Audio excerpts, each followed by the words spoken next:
Hi അസ്സലാമു അലൈക്കും. എല്ലാവർക്കും എൻ്റെ കുക്കിംഗ് ചാനലിലേക്ക് സ്വാഗതം കേട്ടോ. ഞാനിവിടെ ഉണ്ടാക്കാൻ പോകുന്ന ഒരു അടിപൊളി ചിക്കൻ ബിരിയാണിയുടെ റെസിപ്പിയാണ്. അപ്പോൾ നമുക്ക് തുടങ്ങിയാലോ. ആദ്യം തന്നെ നമുക്ക് ചിക്കൻ ഒന്ന് കഴുകിയെടുക്കാം അല്ലേ. അപ്പോൾ ഞാനിവിടെ 600 ഗ്രാം ചിക്കനാണ് കേട്ടോ എടുത്തിരിക്കുന്നത്.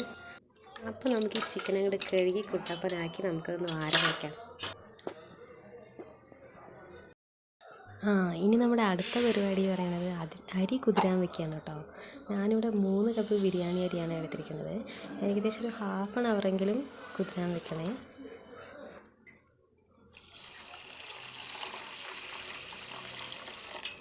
ഇനി നമുക്ക് റൈസ് വേവിച്ചെടുക്കാനുള്ള ചട്ടി ഒന്ന് ചൂടായി വരുന്ന സമയത്ത് ഒരു 2 ടേബിൾ സ്പൂൺ വെളിച്ചെണ്ണ ഒഴിച്ച് പട്ട, ഗ്രാമ്പു, ഏലക്ക, ബിരിയാണി ഇല, പിന്നെ പച്ചമുളക്, സവാള എന്നിവ ചേർത്ത് നമുക്കൊന്ന് വഴറ്റിയെടുക്കാം. ഒരു വലിയ സവാളയാണ് കേട്ടോ വയ്ക്കുന്നത്. ഒരുപാട് നേരം വഴറ്റേണ്ട ആവശ്യമില്ല കേട്ടോ. ജസ്റ്റ് ഒന്ന് സവാളയുടെ ഒരു പച്ചമണം പോയാൽ മതി. സവാള നന്നായിട്ട് വാടി വഴറ്റി കേട്ടോ. ഇനി നമുക്ക് ആവശ്യമായ വെള്ളം ഒഴിക്കാം അല്ലേ. ഞാനിവിടെ 3 കപ്പ് അരിയാണല്ലോ എടുത്തിരിക്കുന്നത്. അപ്പോൾ 6 കപ്പ് വെള്ളമാണ് കേട്ടോ ചേർക്കുന്നത്.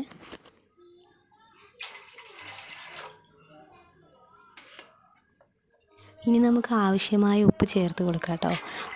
ഒരു ടേബിൾ സ്പൂൺ ഉപ്പാണ് കേട്ടോ, ടീസ്പൂൺ അല്ല, ഒരു ടേബിൾ സ്പൂൺ ഉപ്പ് ചേർത്ത് ഹാഫ് ലെമണ്, 1 ടേബിൾ സ്പൂൺ നെയ്യും ഒഴിച്ച് നമുക്കൊന്ന് തിളയ്ക്കുന്ന വരെ വെയിറ്റ് ചെയ്യാം കേട്ടോ.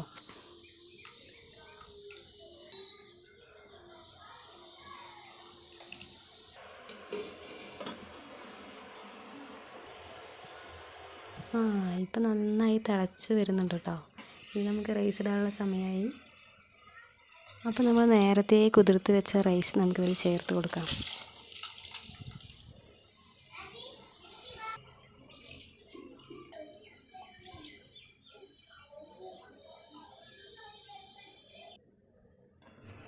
അപ്പോൾ റൈസ് വേവാനായിട്ടുണ്ട് കേട്ടോ. വെള്ളമൊക്കെ വറ്റി വരുന്നുണ്ട്.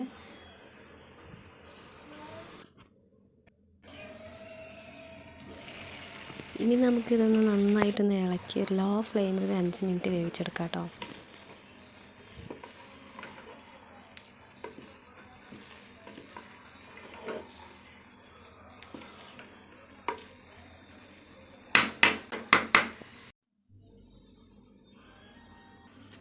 ഇപ്പോൾ കറക്റ്റ് വേവായിട്ടുണ്ട് കേട്ടോ.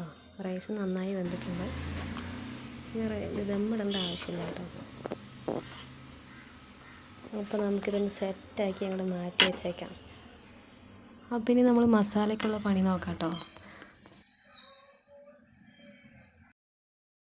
അതിന് ഞാനിവിടെ എടുത്തിരിക്കുന്ന ഒരു 3 വലിയ സവാളയാണ് കേട്ടോ.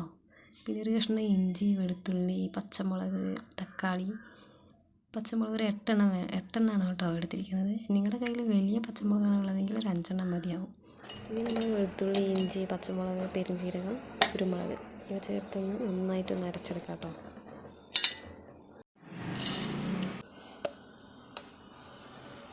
ഇനി ഈ പേസ്റ്റ് നമുക്കൊന്ന് മാറ്റി വയ്ക്കാം കേട്ടോ. നന്നായി അരച്ചെടുത്തിട്ടുണ്ട്. നമുക്കൊന്ന് മാറ്റി വയ്ക്കാം.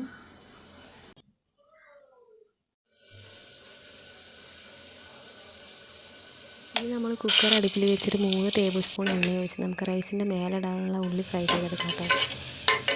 ഉള്ളി നന്നായി ഫ്രൈ ചെയ്തെടുക്കാം. ഇനി നമുക്കൊന്ന് മാറ്റി വയ്ക്കാം.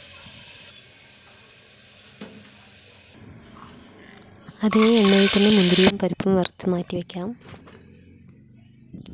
ഇനി നമ്മൾ ആ സെയിം എണ്ണയിലേക്ക് തന്നെ നമ്മൾ ആദ്യം കട്ട് ചെയ്ത് വെച്ച ബാക്കി വന്ന ഉള്ളിയുണ്ടല്ലോ, സവാള, 2 സവാളയും ചേർത്ത് നമുക്ക് നന്നായിട്ടൊന്ന് വഴറ്റിയെടുക്കാം കേട്ടോ.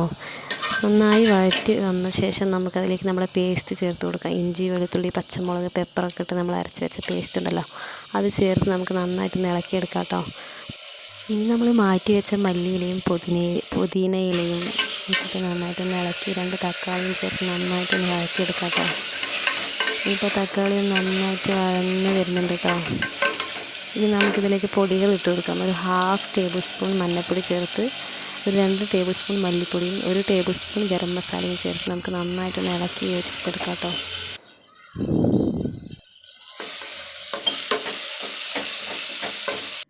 ഇനി നമ്മൾ 1 ടേബിൾ സ്പൂൺ ഉപ്പ് ചേർത്ത് നമ്മൾ മാറ്റി വെച്ച ചിക്കൻ ഉണ്ടല്ലോ, അതും ചേർത്ത് നന്നായി ഇളക്കി ഒരു 1/2 കപ്പ് വെള്ളവും ഒഴിച്ച് 50 ml തൈര് മതി കേട്ടോ. 50 ml തൈര് ഒഴിച്ച് നമുക്ക് ഒന്ന് അടച്ച് വെച്ച് വേവിച്ചെടുക്കണം കേട്ടോ.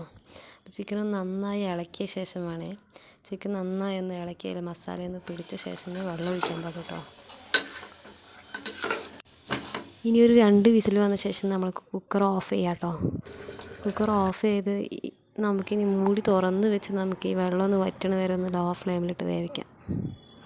വളരെ അത്യാവശ്യം വറ്റി വന്ന ശേഷം നമുക്ക് ഫ്ലെയിം ഓഫ് ചെയ്യാം കേട്ടോ. ഇനി നമ്മൾ നേരത്തെ റെഡിയാക്കി വെച്ച നെയ്ച്ചോറിൻ്റെ മുകളിലെ കുറച്ച് റൈസ് മാറ്റി വെച്ച് നമുക്ക് ഈ ചിക്കൻ ഇങ്ങനെ നിരത്തി വെക്കാം കേട്ടോ. നിരത്തി കൊടുത്ത ശേഷം നമുക്കിനി അതിൻ്റെ മേലെ റൈസ് ഇട്ട് ഒരു നുള്ളു മഞ്ഞൾപ്പൊടി മിക്സ് ചെയ്ത 1 ടേബിൾ സ്പൂൺ നെയ്യ് ഒഴിച്ച ശേഷം നമ്മൾ വറുത്ത് മാറ്റി വെച്ച സവാളയും ചേർത്ത് മല്ലിയിലയും വിതറിയ ശേഷം ഒരു 2 മിനിറ്റ് മൂടി വെച്ച് നമ്മൾ ലോ ഫ്ലെയിമിൽ വെച്ച് കഴിഞ്ഞ് പറഞ്ഞാൽ നമ്മുടെ ബിരിയാണി റെഡി ആയിട്ടോ. അപ്പോൾ ഇത്രയേ ഉള്ളൂ. വളരെ സിമ്പിളാണ്, ടേസ്റ്റിയാണ്. എല്ലാവരും ട്രൈ ചെയ്യുമെന്ന് വിചാരിക്കുന്നു. അപ്പോൾ ഇഷ്ടമായൊരു സപ്പോർട്ട് ചെയ്യണം കേട്ടോ.